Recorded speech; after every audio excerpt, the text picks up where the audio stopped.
ಆಹಾರ ಅರಸಿ ತಿರುಗುತ್ತಿದ್ದ ವೇಳೆ ಉರುಳಿಗೆ ಬಿದ್ದು ಗಂಡು ಚಿರತೆಯೊಂದು ಸಾವನ್ನಪ್ಪಿರುವ ಘಟನೆ ತಾಲೂಕಿನ ಚೀಲನಾಯಕನಹಳ್ಳಿ ಗ್ರಾಮದಲ್ಲಿ ನಡೆದಿದೆ.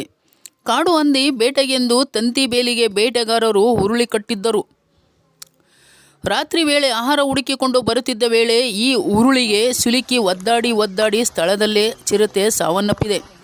ಸುದ್ದಿ ತಿಳಿದು ಸ್ಥಳಕ್ಕೆ ಬಂದ ಅರಣ್ಯ ಇಲಾಖೆ ಅಧಿಕಾರಿಗಳು ಪರಿಶೀಲನೆ ನಡೆಸಿದರು.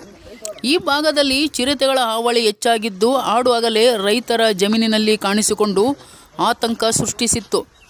ಚಿರತೆ ಸೆರೆ ಹಿಡಿಯುವಂತೆ ಗ್ರಾಮಸ್ಥರು ಅರಣ್ಯ ಇಲಾಖೆಯನ್ನು ಒತ್ತಾಯಿಸಿದರು. ಅಷ್ಟರಲ್ಲಿ ಉರುಳಿಗೆ ಸಿಲುಕಿ ಸುಮಾರು 3-4 ವರ್ಷದ ಚಿರತೆ ಸಾವನ್ನಪ್ಪಿದೆ. ಮೇಕೆ ನಾಯಿ ಸಾವು ಮತ್ತೊಂದೆಡೆ ಹೊಳೆನರಸೀಪುರ ತಾಲೂಕು ಸಿಂಗನಹಳ್ಳಿ ವ್ಯಾಪ್ತಿಯಲ್ಲಿ ಚಿರತೆ ಹಾವಳಿ ಮಿತಿಮೀರಿದ್ದು ನಿರಂತರ ದಾಳಿಗೆ ಜಾನುವಾರು ಮೇಕೆ ನಾಯಿಗಳು ಬಲಿಯಾಗಿವೆ. ಹಗಲು ವೇಳೆಯಲ್ಲಿ ದಾಳಿ ಮಾಡುತ್ತಿರುವ ಚಿರತೆ ಎದುರಿಗೆ ಸಿಕ್ಕ ಪ್ರಾಣಿಗಳನ್ನು ಕೊಂದು ನ್ಯೂಸ್ ಬ್ಯೂರೋ ವಿನೋದ್ ಪತ್ರಕರ್ತರು ಬೇಲೂರು.